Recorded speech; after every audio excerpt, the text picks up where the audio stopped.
આગળ વાત કરીએ તો ગુરુવારે રાજુ ચાંડક હુમલા કેસના આરોપી કેડી પટેલે ફોજદારી કોર્ટમાં શરણાગતિ સ્વીકારી હતી, જે બાદ અમદાવાદ એસઓજી દ્વારા ડોક્ટર કેડી પટેલની પૂછપરછ હાથ ધરાઈ। ત્યારબાદ આજે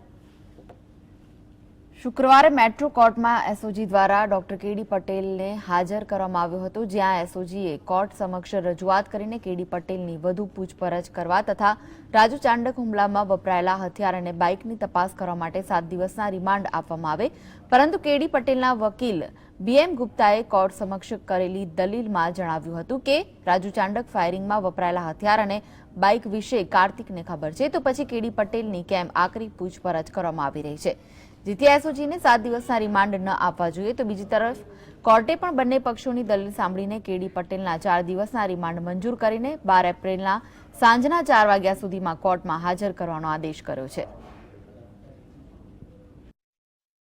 કરપ્શનનો બી કેસ છે કે એને પૈસા આપેલા તેને। ત્રીજું અર્જુન અને સંજુ એ બેને હજુ એરેસ્ટ કરવાના બાકી છે। તો એની સામે મારી દલીલ એ હતી કે મોટરસાઇકલ રિવોલ્વર ક્યાં મૂકી એ કાર્તિક જાણે। કાર્તિકને 2 વખત રિમાન્ડ ઉપર લીધેલો છે।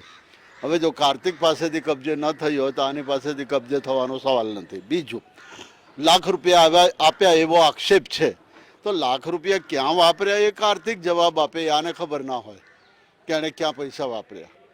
ત્રીજું, અર્જુન અને સંજુના એડ્રેસ આપેલા છે, નામ આપેલા છે, ક્યાં છે, જોધપુર કે મહારાષ્ટ્ર ક્યાં છે એ તો જૈન પોલીસ તપાસ કરે, એમાં આરોપીની જરૂર નથી।